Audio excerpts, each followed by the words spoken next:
want to know which planet was causing your suffering? How about Earth? Hey everyone, Brandflakes here, back with a chaoszeronightmare video.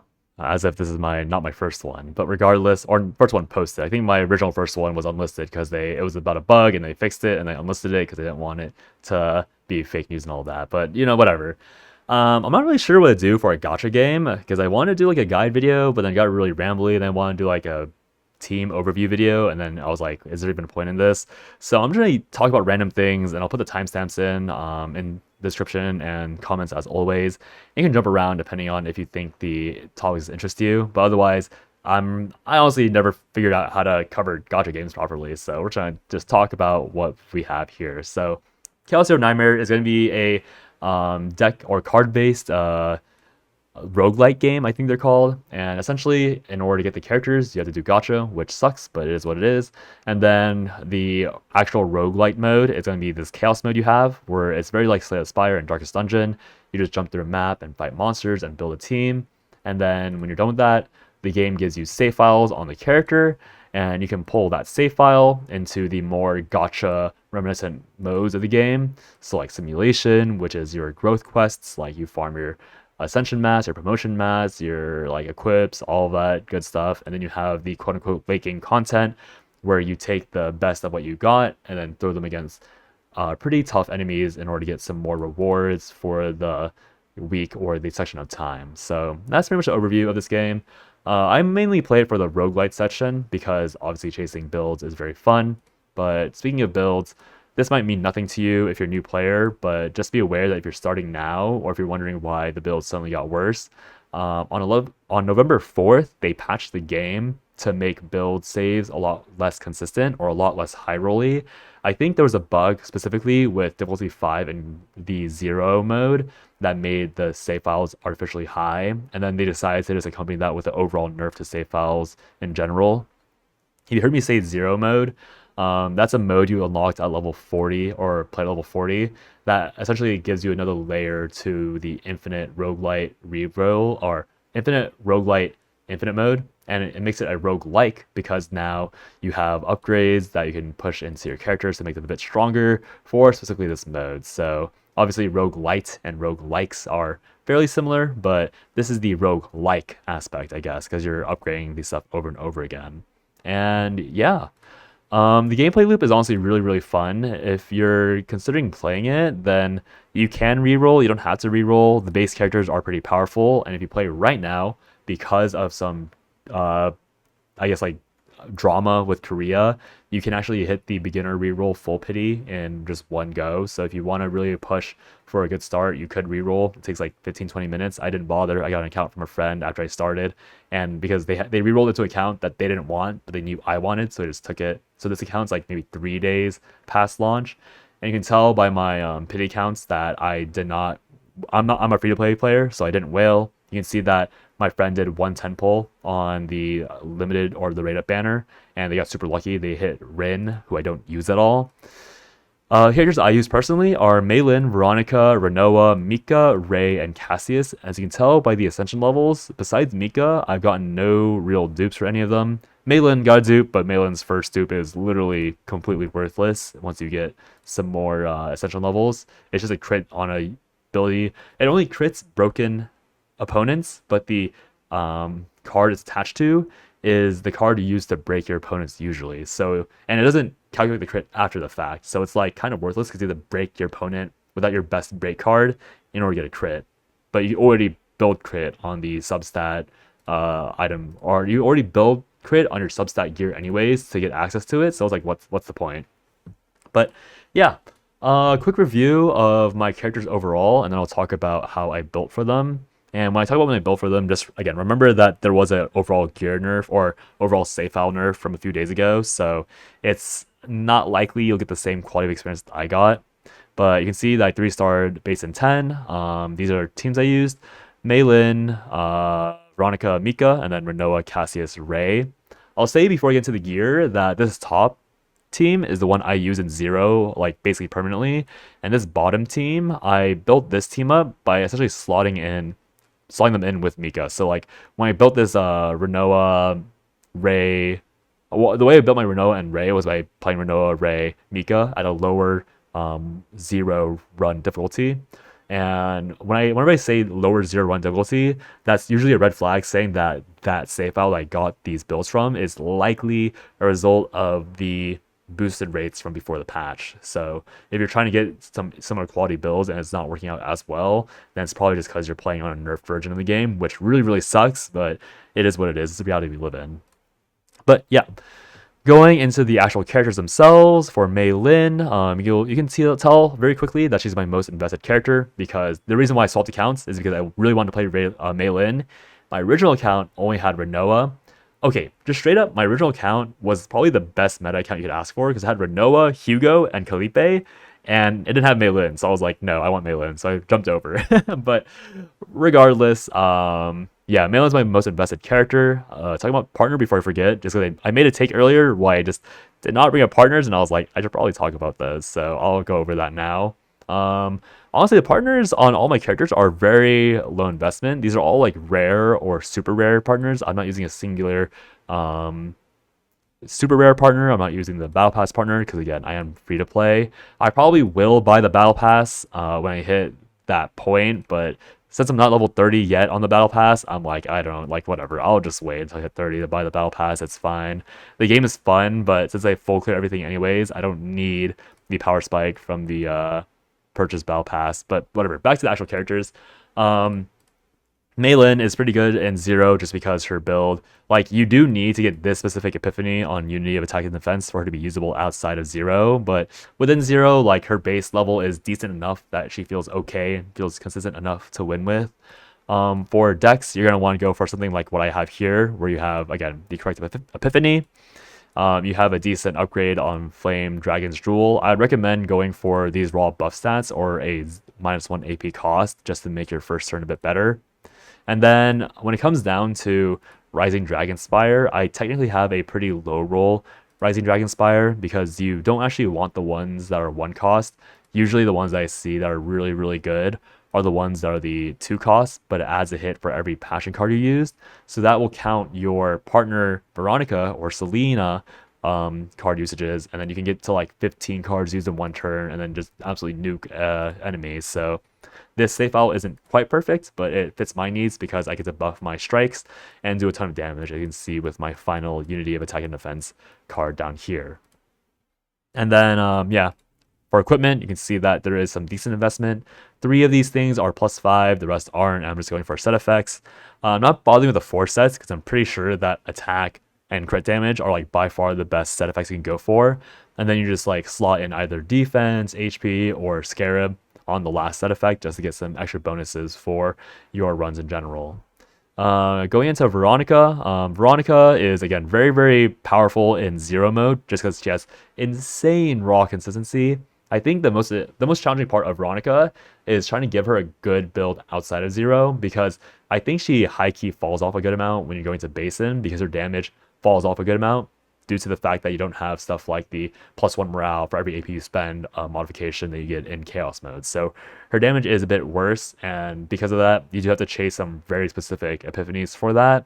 For my build on Veronica, the epiphany that I'm talking about specifically is going to be this upgrade for Sir Kowalski, which reads like plus 250% damage for 1 random ballista, and then the card's exhausted. This essentially just means that it super empowers the ballista you have in hand and then exhausts it. So you just shoot the ballista early, but you can do some insane damage with this upgrade, and then everything else just like support, right? Like classic Veronica stuff, you just get like a good repose epiphany. I think this one is better than the 0 cost one because it's essentially 0 cost. You're assuming that the rest of your deck is good, so the -1 cost is just like it bounces out, and the upside is that you get +1 shield, which is some defensive stats you will need for later basin levels. And then I think Giant Ballista is probably the safest upgrade you can go for. I think shelling the Ballista's peak is way higher, but getting out of chaos or getting out of 0 mode with shelling Ballista is a lot more difficult than Giant Ballista because of how often like AoE fights are your run enders and how often like the boss fights have an extra person with them. And so Giant Ballista, you can't really go wrong with AoE, especially since it's a very small downgrade to the overall quality of the ballista. And then Pendant Resolution, you just take whatever. Again, I think the best option is -1 AP just to make it free to cast, but I got a God Epiphany to give me buffs, so I took it. And then, oh, I didn't even talk about equips. So yeah, equips, obviously Mei Lin damage, you just take damage whenever you can, and just generic stats. And then same thing for Veronica, Trouble Revelation is damage, counter, Assault Gloves is like cheap damage. It's like really meh because counterattack doesn't really scale that well on these DPS characters because you can see that's 100% defense based character or damage, and Veronica isn't really defense based, but it is what it is. And the last one's just some resists because you do need some damage reduction to survive basin fights. And then Mika, another core unit for any 0-1 you want to do. She gives you healing. One of her epiphanies gives you stress -2, which is makes breakdowns a lot more rare in your 0 runs. And just overall, she is probably the character you will be using almost every run in chaos or 0 mode, unless you're a masochist that wants to try to play a game without her because you enjoy a challenge, which a lot of people do. So can't blame you on that. For partner, oh yeah, the Veronica partner is this rat, by the way, who is really strong, gives you a lot of damage, and rare partners in this game are really, really good. But Mika's partner is going to be Arwen. I managed to pull her to full dupe capacity, which is pretty good because it gives me a lot more healing, it gives me a lot of damage reduction, and again, even in Basin, you need that damage reduction to survive, and obviously in 0, it's been really helpful for letting me live. For save data, again, much like Veronica, Mika is more of like a 0 hero instead of like a basin destroyer. Ironically enough, it was my second team that was carrying me through basin as opposed to my first main team that's way more invested. And that's just again because like Veronica and Mika, their main value is surviving 0. And so you can see here that Mika, I've tried to reduce her deck down to as small as I can. You can see that it's actually quite successfully very small, and that's mostly probably because this is before the nerf. I do have one build that happened after the nerf, like this build in particular happened after the nerf. You can see that water barrier popped up, and I think if this was on November 3rd, I would have had a 4-card deck with this God Epiphany rally without this water barrier inside, and this would have been my new main build over the one I'm using. But you know, can't cry over spoiled milk. And so essentially for this deck in particular, the reason why I have it this way is because outside of Basin, or outside of 0 and Basin, you want Mika to have the tightest deck possible, and you just want to make sure that she has AP cards, so like Tack Analysis and Source of Water, getting Wave, getting AP, Wave with Deluge. Like you can usually rely on Tack Analysis giving you +1 AP with Deluge being ticked, and then Gear Bag and Rally. Obviously, just more draw power. Rally is like one of the best neutral cards in the game, and that's why if you click around on my save files, you'll see like Rally appears on a lot of them. Like this one has 2 rallies, this one has Rally. This one was a funny like catastrophe I tried building for fun, and that's why it's saved so high. But I think Gear Bag's a bit overrated. But I'll talk about the 0 run priorities once I finish covering my characters. For gear, this is actually really, really bad gear for Mika. I still don't know if Enforced Cube is a team-wide buff, by the way. But basically, in my opinion, what you should be going for on Mika is going to be stuff like Titan Combat Suit. It's going to be stuff like, I don't even know if this defense worked outside of the thing.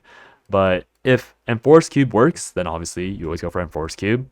Otherwise, you're looking for like much cheaper generic stats. So like Magic Infused Sapphire I think is very, very good because it's just free tenacity damage, which helps you break.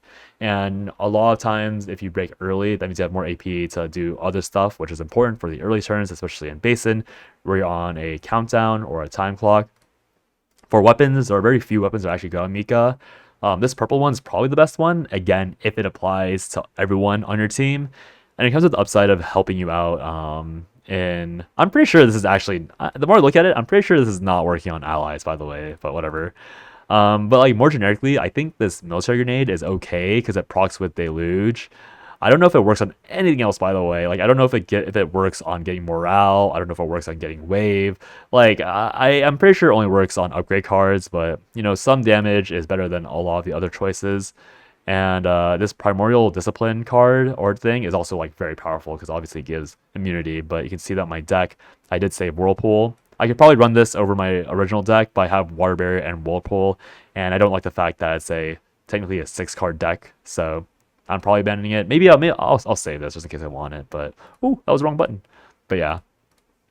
And then for the second team, Renoa, Rei, Cassius. Oh right, did I go everything? Memory fragments. Her gear is like pretty whatever. I think the HP thing is like very fine. That Scarab is only there to help me out in 0 runs, and I'll probably try and get real defense gear for her eventually to make her heal more and all that. So for Renoa, Rei, and Cassius, once again with a disclaimer that these decks are probably way higher quality than what you could get nowadays after the patch. I'll go over the cards, but just know that these 3 characters, or Rei not really, but Cassius and Renoa, the reason why they're so infuriating to build is because their decks are terrible. You have to get good epiphanies in order to make them feel good in 0 runs, and if you don't have a good base deck, that means that like getting bad draw order, getting bad whatever, will ruin the run instantly. So the only good epiphany, in my opinion, or I think most of these are fine, like Echo Sorrow, the second one is okay, this third one's like barely okay, but I think this last one is by far her best one because it gives you consistent targets for her main unique cards, and all unique cards interact with Dirge Bullets. So yeah, it's just like if you don't hit that Echo Sorrow, Outbreak of War thing, then all these cards are just glorified strike cards, which is obviously very lame. And so for the save file, you can see that I managed to hit a duplicated Echo Sorrow, which makes me very happy, and the reason why I could even clear floor 10 to begin with. And then everything else, like all these other cards, you don't really need to worry about. This Annihilation Shot added itself back in, but it's whatever. And then, yeah, so same idea for the equips. Second method works with the discard effect of Dirge Bullet, so obviously that's probably Bis, in my opinion, on Renoa. And then same idea, like Tiny Combat Suit, some just some resistances, and then Quantum Collector, I'm not really sure even works on Renoa, because I don't think Rei and Cassius have that many upgrade cards, but I need to choose something. I'm probably better off picking other stuff on this third slot, but you use what you can when you're finishing up these runs and Chaos. And then for a partner, just using a generic rare card or rare partner. I think Yuri is actually the better of the budget partners because I think Draw, especially with Renoa in 0 and in Basin, is really, really powerful. And the shuffle thing is even better because Renoa's main power spikes will always happen after the first shuffle, so just the timing is really, really good for Renoa, in my opinion. And then Rei's a bit better off in Chaos because her base kit is pretty generically good. You're just trying to optimize her epiphanies for the characters you want to use her with. So for me, since I'm using her with Renoa, I want to get this specific Resonating Darkness upgrade, which gives me plus 60 damage to cards with cost of 1, and Dirge Bullets cost 1. So I got the massive upgrade there. And then the snack time, I want the Epiphany to give me these Void cards, because again, Renoa is Void, so I want that there. And then everything else is pretty optional. I deleted a lot of her other cards, but otherwise, like Predator's Blade is really powerful. I gave her Rally, gave her Wander the Void, which is pretty whatever in Basin runs, but Rally is really up there. And then for the gear, Sneering Dagger is bad because again, you have to actually kill the enemy. I don't know if I actually mentioned this in this video, but you do actually have to kill the enemy with Sneering Dagger in order to get them vulnerable. So it's actually really bad on supports because your supports rarely kill. Otherwise, it's the exact same things as Mika, as I talked about. You just want like utility stuff that gives you like more defense. So obviously, Announcement of Catastrophe is really, really good because it gives me plus 12 defense or 12% defense, which gives me a lot better resists, which was important because I lived with like 5% HP in my Basin clear, so that obviously helped me survive. And again, with Forest Cube, it's like, does it even work? If it doesn't, well, whatever. If it does, then good. And then Cassius. Cassius is another person that really requires you to roll well in 0, because if you've played Cassius, you know that these random quests are a giant pain in the butt. Like these quests, you have to roll, like having this third quest is only good with certain characters, and if you know what my characters do and you sell the cards, this third quest is like really useless for most if not all my characters. And the only way to guarantee that is to roll a singular epiphany for it, and then if you don't hit the epiphany, it's like whatever. So in my opinion, I'm honestly like, again, sucks that they nerfed all this because I think this would have been possible and achievable before all the data nerfs. But I have a feeling that the best Cassius deck is literally one where you only have Joker, Devil Dice, and Shuffle, and everything else is deleted, and you only have neutral cards to supplement it. And unfortunately, setting up that deck will require at least like 40,000 terabytes, maybe like 45. And I think the soft cap for the game is around 40k. So no matter what you do, that Cassius like optimum build is probably impossible. But yeah, otherwise, like very similar stuff. Also, partners, just controller partners are all, you can't really go wrong with controller partners. It is what it is. And potential for Rei and Cassius is very, very low. I didn't bother farming them. And then memory fragments, you can see that they're all base level as well. And so, with all that said, going into the actual advice for the video, as a lot of the Reddit threads will say, and as a lot of general advice for these games will be, you always full invest into your DPSs first. Your DPSs will make your runs better because you kill things faster. Your DPSs will make make the game faster because you kill everything faster. Like in general, the main thing you want to invest into is going to be your damage output because it's so important to kill things quickly in this game. And Mika is something you should invest in just because she will be a mainstay in every run you will use, unless you just don't want to use her. And that's really important because the main way you really up your save files is by completing a run, and to do that, Mika will probably be there and she'll be supporting you all the way through. For Rei and Cassius, again, I managed to get lucky and get these save files before the overall nerf, but these will be characters that you like slot in like one at a time with your Mika team, just so that you can build them somewhat safely in a lower difficulty and then get out with like a remotely decent build. And that's why Rei in particular is quite good for builds, because with snack time, you can like pseudo force a deck into being more acceptable by exhausting all the cards you don't like. And the issue with Cassius is that Cassius only worked for me because I knew that he had a very specific interaction with Renoa with shuffle, because this shuffle allows you to shuffle once. If you top deck shuffle with your first haha or your second shuffle, then you can immediately discard all like 6 or 8 bullets that you generated in the first draws and then immediately blast your opponent. So it essentially functions as a Nia ult, but as a basic card that only works once, obviously. But because of how Basin works, using this card versus using Nia ult, you'd almost rather just use this card over Nia ult. So this is the reason why Cassius works so well for Renoa.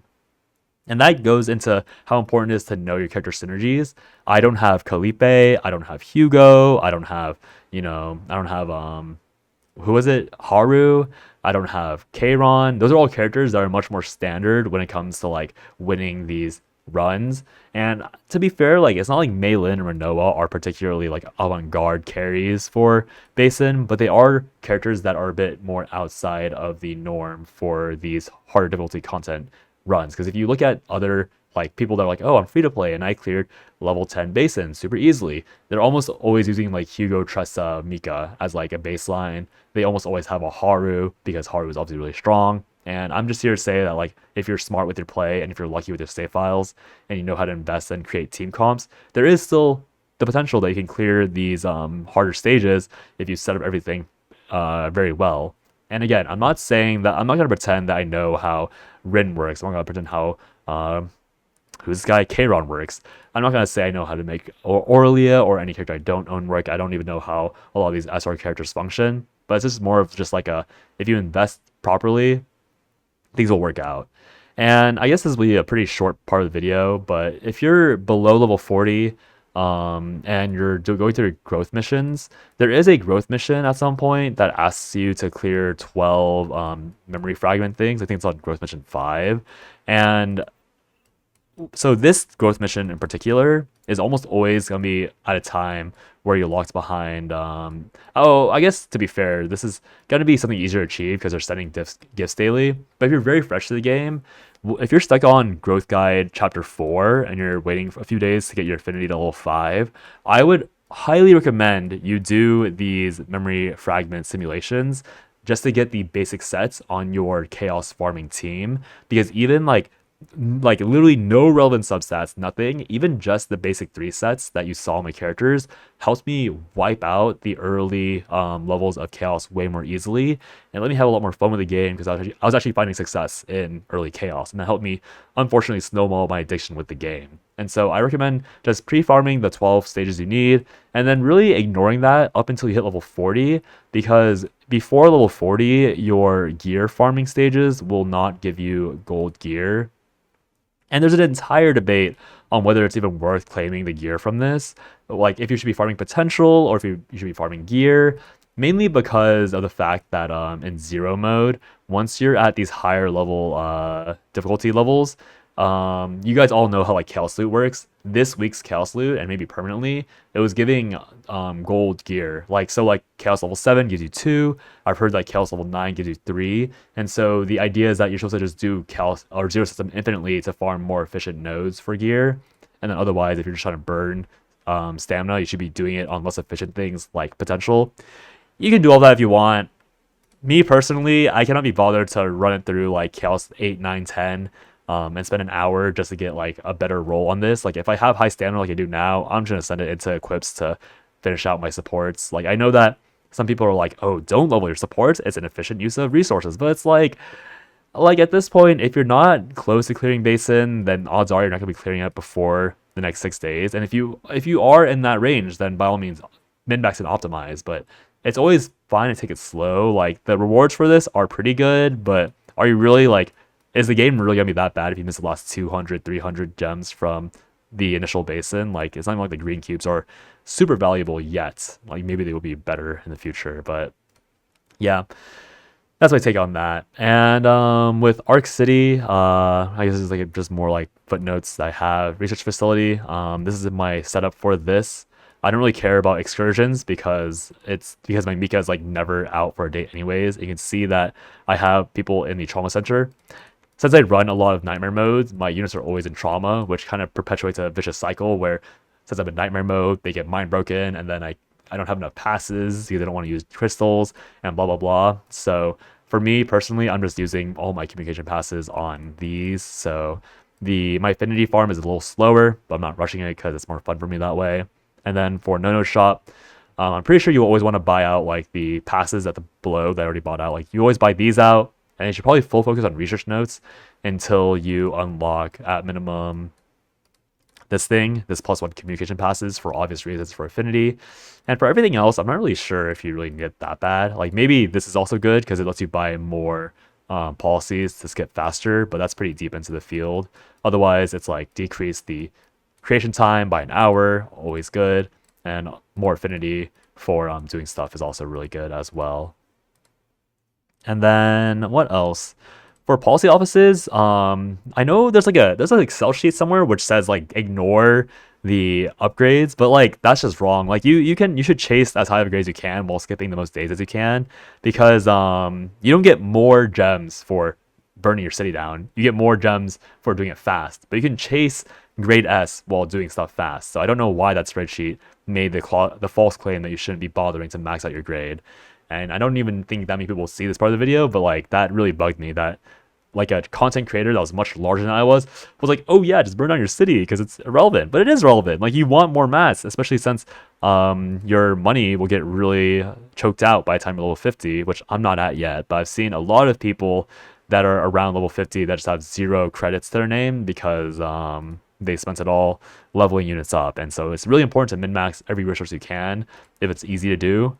And in my opinion, policies are like the easiest thing to min-max in the world because you either get A or you get S depending on your RNG with the agents that show up.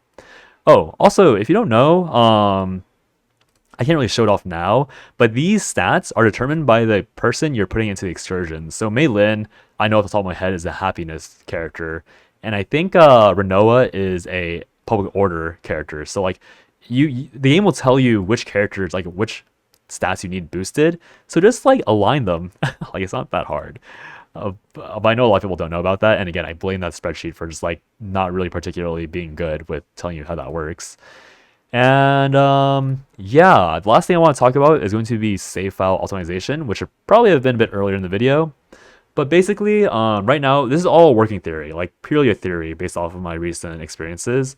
Right now, at least where I am, like around Nightmare 0, Chaos 0, Nightmare level 8 difficulty, I think there's a soft cap of around like 40,000 terabytes per character. And so 40,000 terabytes, as you can see with this save file, is like very generically like deleting a lot of stuff with like 2 golds and a blue.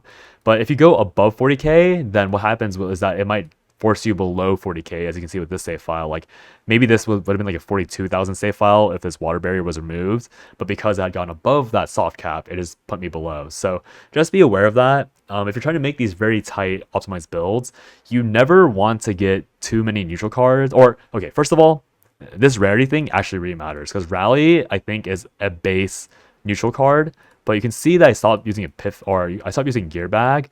You can see here, Gear Bag is a legendary neutral card, and this really spikes the cost of your deck when you put in specifically Gear Bag. So while Gear Bag is absurdly powerful as a card, like everyone knows what Pot of Greed is at this point, it's actually really bad for safe out optimization because it essentially means that you can't do anything else with your deck. You can't go mass deleting cards, you can't get decent gear, you can't get God Epiphanies on anything. Like, you just have to go for Rally instead, because Rally actually lets you play multiple rallies or get a God Epiphany on that rally and then make that a lot better, or even go for a mythic item like I have here. So just keep that in mind when you're building decks. You always want to go really refined, and that's mostly important for these decks or for these characters that don't want to delete too many basic cards. Mei Lin is very easy to build because you keep so many basic cards. You only delete shield, and that opens up a lot of space for like these other silly items and silly epiphanies I have here. But for stuff like Veronica, where I am deleting these rapid fire cards, basically a lot of these basic card deletions will really make your deck hard to play. So if you're a character that wants to delete most of their basic cards, then I think general wisdom is that you leave at least one of them on your file, because the game will really try to put that one back in. And if you remove all three, even if it puts the card back in, it still griefs you because it means that it's affecting all of your stock cap values up above. So yeah, there's also the philosophy where you just go ham. Like, you can see here that I made this funny file. It's not very good, honestly, because it has too many bad cards stuck in here. It has Repent in here, and like the epiphanies are like very base level and the equips aren't good. But like, it was funny going for it, and if I managed to not get this water barrier, and if I didn't click Repent for some reason, this might have been an okay deck. But unfortunately, I ruined it for the funny memes.